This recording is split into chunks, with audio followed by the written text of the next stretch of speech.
ನೀನು ಒಬ್ಬಂಟಿಯಲ್ಲ, ನಿನ್ನ ಏಕಾಂತದಲ್ಲಿ ದೇವರು ನನಗೆ ಸಮೀಪವಾಗಿದ್ದಾನೆ ಎಂಬ ಅಂಶದಲ್ಲಿ ನಾವು ಮುಂದುವರಿಸ್ತಾ ಇದ್ದಾವೆ. ಅದರ ಭಾಗದಲ್ಲಿ ನೋಡುವಾಗ ಕೆಲವೊಮ್ಮೆ ದೇವರು ಏಕಾಂತರನ್ನು ಸಿದ್ಧಪಡಿಸುವ ಶಾಲೆಯಾಗಿ ಬಳಸುವಂಥವನಾಗಿದ್ದಾನೆ. ಅನೇಕರು ಹೀಗೆ ಯೋಚನೆ ಮಾಡ್ತಾ ಇರ್ಬೋದು, ನನ್ನನ್ನು ಒಬ್ಬಂಟಿನಾಗಿ ದೇವರು ಬಿಟ್ಟುಬಿಟ್ಟಿದ್ದಾನೆ, ನಾನು ಒಬ್ಬಂಟಿಯಾಗಿದ್ದೇನೆ, ದೇವರು ನನ್ನನ್ನು ಕೈ ಬಿಟ್ಟಿದ್ದಾನೆ ಎಂಬುದಾಗಿ. ಆದರೆ ಇಲ್ಲ ಪ್ರಿಯರೇ, ಆ ರೀತಿ ಇಲ್ಲ. ದೇವರು ತಿರಸ್ಕರಿಸಿದವರನ್ನು ಏಕಾಂತದಲ್ಲಿ ಬಿಡುವಂಥ ದೇವರಲ್ಲ.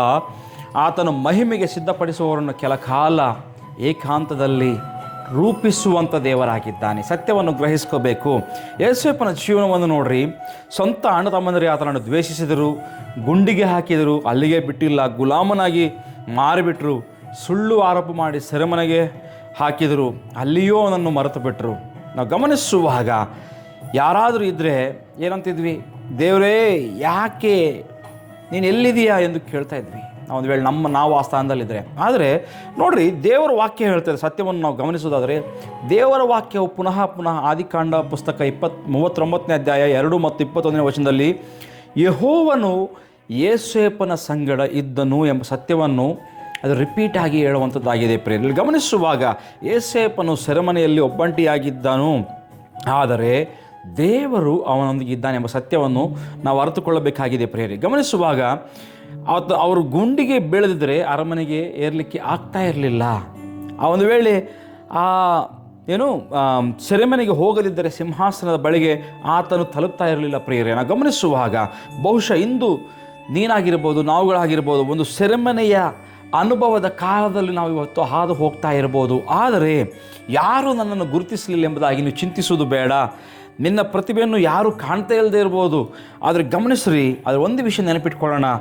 ಮನುಷ್ಯರು ನಮ್ಮನ್ನು ಮರೆತರು, ದೇವರು ನಮ್ಮನ್ನು ಸಿದ್ಧಪಡಿಸುವಂಥ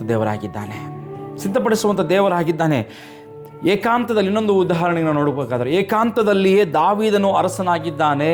ನಾವು ಗಮನಿಸುವಾಗ ಸಮುವೇಲನು ಈ ಯೆಶೈಯನ ಮನೆಗೆ ಬರುತ್ತಿರುವಾಗ ಪ್ರಿಯರೇ, ಅಲ್ಲಿ ಗಮನಿಸ್ರಿ, ದಾವೀದನು ಮನೆಯಲ್ಲಿ ಇರಲಿಲ್ಲ. ಅವರಪ್ಪ ಇದ್ದರು. ಆತನು ಎಲ್ಲಿ ಹೋಗ್ತಿದ್ದ? ದಾವೀದನು ಕುರಿಗಳನ್ನು ಮೇಯಿಸುವಂಥ ಸ್ಥಳದಲ್ಲಿ ಆತನು ಇದ್ದ. ಪ್ರಿಯರೇ, ತಂದೆಯು ಆತನನ್ನು ಕರೆದಿಲ್ಲ, ಕೇವಲ ಅಣ್ಣ ತಮ್ಮಂದರನ್ನು ಆತನು ಕರೀತಾ ಇದ್ದಾನೆ. ದಾವೀದನ ಅಣ್ಣಂದರನ್ನು ಮಾತ್ರ ಕರೆದಿದ್ದ. ಆದರೆ ಈವನ್ ತಂದೆ ಮಾತ್ರ ಅಲ್ಲ, ಸ್ವಂತ ಅಣ್ಣಂದರಿಗೂ ಕೂಡ ದಾವೀದನನ್ನು ಲೆಕ್ಕಿಸಲಿಲ್ಲ. ಎಲ್ಲರ ದೃಷ್ಟಿಯಲ್ಲಿ ಅವನು ಚಿಕ್ಕವನಾಗಿದ್ದನು, ಯಾವುದಕ್ಕೂ ಬಾರದೆ ಒಂದು ಕೀಳ್ಮಟ್ಟದಲ್ಲಿ ಆತನನ್ನು ನೋಡುವಂಥ ವ್ಯಕ್ತಿಗಳಾಗಿದ್ದರು. ಅಷ್ಟು ಮಾತ್ರಕ್ಕಲ್ಲ, ಆದರೆ ದೇವರ ದೃಷ್ಟಿಯಲ್ಲಿ ಆತನೇ ಅರಸನಾಗಿದ್ದಾನೆ. ಸತ್ಯವನ್ನು ಗ್ರಹಿಸ್ಕೋಬೇಕು. ಆ ಕುರಿಗಳ ನಡುವೆ ಆ ಏಕಾಂತದಲ್ಲಿ ಆತನು ದೇವರನ್ನು ಆರಾಧಿಸಲು ಕಲಿತುಕೊಂಡಿದ್ದಾನೆ. ಪ್ರಿಯರೇ, ಸತ್ಯವನ್ನು ನಾವು ಗ್ರಹಿಸ್ಕೋಬೇಕು.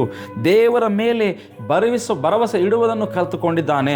ಸಿಂಹವನ್ನು, ಕರಡಿಯನ್ನು ನಾವು ಗಮನಿಸುವಾಗ ಅಲ್ಲಿಯೇ ಆ ಏಕಾಂತದ ಸ್ಥಳದಲ್ಲಿ ದಾವೀದನು ಜಯಿಸಿದ್ದಾನೆ ಎಂಬುದಾಗಿ ನಾವು ಗಮನಿಸಬಹುದು. ಪ್ರಿಯ ದೇವರ ಮಕ್ಕಳೇ, ನಂತರವೇ ಆತನು ಗೊಲಿಯಾತನನ್ನು ಸಹ ಜಯಿಸಿದ್ದಾನೆ ಎಂಬುದಾಗಿ ನಾವು ನೋಡ್ತಾ ಇದ್ದೇವೆ. ತದನಂತರ ನಾವು ನೋಡುವಾಗ ದೇವರು, ನಾವು ಗಮನಿಸುವಾಗ ಸಾರ್ವಜನಿಕ ವೇದಿಯಲ್ಲಿ ಬಳಸುವವರನ್ನು ಮೊದಲು ರಹಸ್ಯದ ಏಕಾಂತ ಸ್ಥಳದಲ್ಲಿ ಆತನು ಸಿದ್ಧಪಡಿಸುವಂಥವನಾಗಿದ್ದಾನೆ.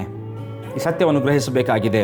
ಒಂದು ಉದಾಹರಣೆ ನಾವು ನೋಡುವಾಗ ಪ್ರಿಯರೇ, ವಜ್ರವು ಅದು ಭೂಮಿಯಲ್ಲಿ ವರ್ಷಗಳ ಕಾಲ ಅಪಾರ ಒತ್ತಡವನ್ನು ಸಹಿಸಿಕೊಳ್ತದೆ. ಆ ಒತ್ತಡವೇ ಅದನ್ನು ಅಮೂಲ್ಯವಾದ ವಜ್ರವನ್ನಾಗಿ ಮಾಡುವಂಥದ್ದಾಗಿದೆ. ಅಷ್ಟು ಮಾತ್ರಕ್ಕಲ್ಲ, ಅದೇ ರೀತಿ ಇಂದು ನೀನಾಗಿರ್ಬೋದು, ನಾವುಗಳಾಗಿರ್ಬೋದು, ಅನುಭವಿಸ್ತಿರುವಂಥ ಒತ್ತಡ ನಾಳೆಯ ನನ್ನ ಮಹಿಮೆಗೆ ದೇವರು ನೀಡುತ್ತಿರುವ ಒಂದು ಸಿದ್ಧತೆ ಆಗಿರಬಹುದು. ಅಷ್ಟು ಮಾತ್ರ ಪ್ರಿಯರೇ, ನಾವು ಮುಂದಕ್ಕೆ ಹೋದರೆ ಇನ್ನು ಮನುಷ್ಯರು ಅನುಪಸ್ಥಿತಿಗಿಂತ ದೇವರ ಸನ್ನಿಧಿಯೇ ದೊಡ್ಡದೆಂಬ ಸತ್ಯವನ್ನು ಇವತ್ತು ನಾವು ಅರ್ಥಕೊಳ್ಬೇಕಾಗಿದೆ. ಮತ್ತೆ ಹೇಳ್ತಿದ್ದೇನೆ, ಮನುಷ್ಯರ ಅನುಪಸ್ಥಿತಿಗಿಂತ ದೇವರ ಸನ್ನಿಧಿಯೇ ದೊಡ್ಡದು. ದಾವೀದನೇ ಹೇಳ್ತಾ ಇದ್ದಾನೆ 23ನೇ ಕೀರ್ತನೆಯಲ್ಲಿ, ನಮ್ಮೆಲ್ಲರಿಗೂ ಗೊತ್ತಿರುವಂಥ ಪ್ರಕಾರ 4ನೇ ವಚನದಲ್ಲಿ, ನಾನು ಕಾರ್ಗತ್ತಲ ಕಣಿವೆಯಲ್ಲಿ ನಾನು ನಡೆದರೂ ಸಹ ಯಾವ ಕೇಡಿಗೂ ನಾನು ಅಂಜುವುದಿಲ್ಲ, ಯಾಕಂದರೆ ನೀನು ನನ್ನ ಸಂಗಡ ಇದ್ದಿ. ಇಲ್ಲಿ ಗಮನಿಸ್ರಿ, ದೇವರು ನಿನ್ನನ್ನು ಕಾರ್ಗತ್ತಲ ಕಣಿವೆಯಲ್ಲಿ ನಾನು ನಡೆಯಲಿಕ್ಕೆ ಬಿಡುವುದಿಲ್ಲ, ಹೋಗಲಿಕ್ಕೆ ಬಿಡುವುದಿಲ್ಲ ಎಂಬುದಾಗಿ ಹೇಳ್ತಾ ಇಲ್ಲ. ಆದರೆ ಕಣಿವೆಯಲ್ಲಿ ನಾನು ನಿನ್ನೊಂದಿಗಿದ್ದೇನೆ ಎಂಬುದಾಗಿ ಆತನು ಹೇಳ್ತಾ ಇದ್ದಾನೆ. ಈ ಸತ್ಯವನ್ನು ಗ್ರಹಿಸ್ಕೋಬೇಕು ಪ್ರಿಯರೇ. ಅದೇ ನಮ್ಮ ಭರವಸೆ, ಅದೇ ನಮ್ಮ ವಿಶ್ವಾಸ. ನಾವು ಗಮನಿಸುವಾಗ ಅದಕ್ಕೆ ಯೆಶಾಯನ ಬರೆದ ಪ್ರವಾದನೆ 43ನೇ ಅಧ್ಯಾಯ 2ನೇ ವಚನದಲ್ಲಿ ಕೂಡ ಅಲ್ಲಿ ಗಮನಿಸುವಾಗ ಯೆಶಾಯನ ಬರೆದ 43:2, ನೀನು ಜಲರಾಶಿಯನ್ನು ಹಾದು ಹೋಗುವಾಗ ನಾನು ನಿನ್ನ ಸಂಗಡ ಇರುವೆನು, ನದಿಗಳನ್ನು ದಾಟುವಾಗ ಅವು ನಿನ್ನನ್ನು ಮುಳುಗಿಸವು, ಉರಿಯಲ್ಲಿ ನಡೆಯುವಾಗ ನೀನು ಕಂದದಿರುವಿ, ಜ್ವಾಲೆಯನ್ನು ನಿನ್ನನ್ನು ದಹಿಸದು ಎಂಬುದಾಗಿ. ನೋಡ್ರಿ, ನಿನ್ನನ್ನು ನೀರಿನ ಮೂಲಕ ಹಾದು ಹೋದಾಗ ನಿನ್ನ ಸಂಗಡ ನಾನು ಇರುತ್ತೇನೆ ಎಂಬುದಾಗಿ ಹೇಳ್ತಾನೆ. ಅಗ್ನಿಯ ಮುಖಾಂತರ ಮಧ್ಯದಲ್ಲಿದ್ದರೂ ಸಹ ನೀನು ಸುಡುವುದಿಲ್ಲ, ನಿನ್ನನ್ನು ದಹಿಸುವುದಿಲ್ಲ, ಯಾಕಂದ್ರೆ ನಾನಿದ್ದೇನೆ ಎಂಬುದಾಗಿ ದೇವರು ಹೇಳ್ತಾನೆ. ಪ್ರಿಯರೇ, ಗಮನಿಸುವಾಗ ಇದರ ವಿಷಯದಲ್ಲಿ ನಾವು ನೋಡುವಾಗ ಸತ್ಯವೇದದಲ್ಲಿ ಅನೇಕ ಮಂದಿ ವ್ಯಕ್ತಿಗಳ ಜೀವನಗಳು ಉದಾಹರಣೆಯಾಗಿದ್ದಾವೆ. ದಾನಿಯೇಲನು ಸಿಂಹಗಳ ಗವಿಯಲ್ಲಿದ್ದನು ಪ್ರಿಯರೇ, ಅಷ್ಟು ಮಾತ್ರಕ್ಕಲ್ಲ, ಆದರೆ ದೇವರು ಆತನನ್ನು ಬಿಟ್ಟಿದ್ದಾನ ದಾನಿಯೇಲನ? ಇಲ್ಲ.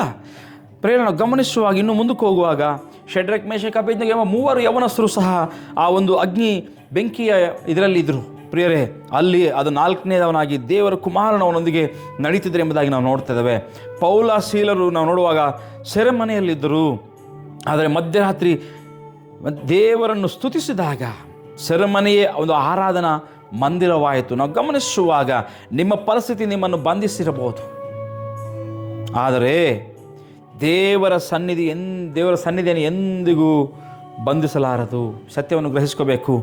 ಗಮನಿಸುವಾಗ ಇಂದು ಅನೇಕ ಸಾರಿ ಅಂದ್ಕೊಳ್ತಾ ಇದ್ದಾವೆ, ನಾನು ಯಾರು ನಮ್ಮನ್ನು ಕೇರ್ ಮಾಡೋರಿಲ್ಲ, ನಾನು ಯಾರು ನನ್ನ ಬಗ್ಗೆ ಮಾತನಾಡೋರು ಇಲ್ಲ, ನನಗೆ ಫೋನ್ ಮಾಡಿ ನನ್ನ ವಿಚಾರ ಕೇಳ್ಕೊಳ್ಳೋರಿಲ್ಲ, ಹೇಗಿದೆ ಅಂತ ಕೇಳೋರೂ ಇಲ್ಲ, ನಾನು ಒಬ್ಬಂಟಿಯ ಕಣ್ಣೀರು ನಾನು ಸುರಿಸ್ತಾ ಇದ್ದೇನೆ ಎಂಬುದಾಗಿ ಗಮನಿಸುವಾಗ ಮತ್ತಾಯನ ಬರೆದ ಸುವಾರ್ತೆ 28ನೇ ವಚನದಲ್ಲಿ ನಮಗೆ ಶ್ರೇಷ್ಠವಾದ ವಾಗ್ದಾನವನ್ನು ದೇವರು ಕೊಟ್ಟಿದ್ದಾನೆ. ಯುಗದ ಅಂತ್ಯದವರೆಗೂ ನಾನು ಯಾವಾಗಲೂ ನಿಮ್ಮೊಂದಿಗಿದ್ದೇನೆ ಎಂಬುದಾಗಿ. ಎಷ್ಟು ಶ್ರೇಷ್ಠವಾದ ವಾಗ್ದಾನ ಪ್ರಿಯರೇ. ನಾವು ಗಮನಿಸುವಾಗ ಆದರೆ ಯೇಸು ನಮ್ಮನ್ನು ಬಿಟ್ಟು ಎಂದಿಗೂ ಎಲ್ಲಿಗೂ ಹೋಗುವ ದೇವರಲ್ಲ ಪ್ರಿಯರೇ. ಯೆಶಾಯ 49 ಅಧ್ಯಾಯ 14ನೇ ವಚನದಲ್ಲಿ, ಇಗೋ ನನ್ನ ಅಂಗೈಯಲ್ಲಿ ನಿನ್ನನ್ನು ಚಿತ್ರಿಸಿಕೊಂಡಿದ್ದೇನೆ ಎಂಬುದಾಗಿ. ಶ್ರೇಷ್ಠವಾದ ವಾಗ್ದಾನಗಳು, ದೇವರ ವಾಗ್ದಾನಗಳು ನಮ್ಮೊಟ್ಟಿಗಿದ್ದಾವೆ. ನನ್ನ ಹೆಸರು ಇವತ್ತು ದೇವರ ಹೃದಯದಲ್ಲಿದೆ, ದೇವರ ಅಂಗೈಯದಲ್ಲಿದೆ. ನಿನ್ನನ್ನು ಆತನು ಮರೆತವನಲ್ಲ ಪ್ರಿಯರೇ. ಏಕಾಂತವು ಶಿಕ್ಷೆಯಲ್ಲ, ಅದು ದೇವರ ಒಂದು ಸಿದ್ಧತೆಯ ಸಮಯವೊಂದು ನಾವು ಗ್ರಹಿಸ್ಕೋಬೇಕಾಗಿದೆ. ಏಕಾಂತವು ಅದು ಶಿಕ್ಷೆಯಲ್ಲ, ದೇವರ ಸಿದ್ಧತೆ ಸಮಯ. ಏಕಾಂತವು ಅಂತ್ಯವಲ್ಲ, ಅದು ದೇವರ ಒಂದು ಮಹಿಮೆಯ ಆರಂಭ ಪ್ರಿಯರೇ. ಇಂದು ಲೋಕವು ನಿಮ್ಮನ್ನು ಯಾವ ರೀತಿ ನೋಡಿದರೂ ಪರವಾಗಿಲ್ಲ, ನೀನು ಒಬ್ಬಂಟಿಯಾಗಿದ್ದರೆ ದೇವರು ನಿನ್ನನ್ನು ಬಿಟ್ಟಿದ್ದಾನೆ ಎಂಬುದಾಗಿ ಅರ್ಥ ಅಲ್ಲ. ಆದರೆ ಲೋಕವು ನಾಳೆ ಕಾಣಲಿರುವ ಒಂದು ಮಹಿಮೆಗೆ ಆತನು ನಿನ್ನನ್ನು ಸಿದ್ಧಪಡಿಸ್ತಿದ್ದಾನೆ ಎಂಬ ಅರ್ಥವನ್ನು ನಾವು ಗ್ರಹಿಸಿಕೋಬೇಕಾಗಿದೆ ಪ್ರಿಯರೇ. ಹಾಗಾಗಿ ಯಾವ ಆಲೋಚನೆ ಮಾಡುವುದು ಬೇಡ, ಯಾವ ಚಿಂತೆಯನ್ನು ಮಾಡುವುದು ಬೇಡ. ಒಬ್ಬಂಟಿಗೆತನವನ್ನು ಅದು ದೇವರ ಸಿದ್ಧತೆಗೆ ಎಂಬುದಾಗಿ ನಾವು ಅರ್ಥ ಮಾಡಿಕೊಳ್ಳೋದಾದರೆ, ದೇವರು ರೂಪಿಸುವ ಸ್ಥಳವೆಂಬುದಾಗಿ ನಾವು ಅರ್ಥ ಮಾಡಿಕೊಳ್ಳೋದಾದರೆ, ಖಂಡಿತವಾಗಿ ಒಂದು ಸಮಯ ಬರುವಂಥದ್ದಿದೆ. ಆ ಸಮಯದಲ್ಲಿ ದೇವರು ನಿನ್ನನ್ನು ಇಡೀ ಪ್ರಪಂಚಕ್ಕೆ ನಿನ್ನನ್ನು ಮಹಿಮೆಯ ಪಾತ್ರೆಯಾಗಿ ಆತನ ಎಲ್ಲರಿಗೆ ಮುಂದೆ ನಿನ್ನ ಪರಿಚಯ ಮಾಡಲಿಕ್ಕಿದ್ದಾನೆ. ಆ ಒಂದು ಭರವಸೆಯಿಂದ ಮುಂದಕ್ಕೆ ಸಾಗೋಣ. ದೇವರು ನಮ್ಮನ್ನು ಆಶೀರ್ವಾದ ಮಾಡಲಿ. ಆಮೇನ್.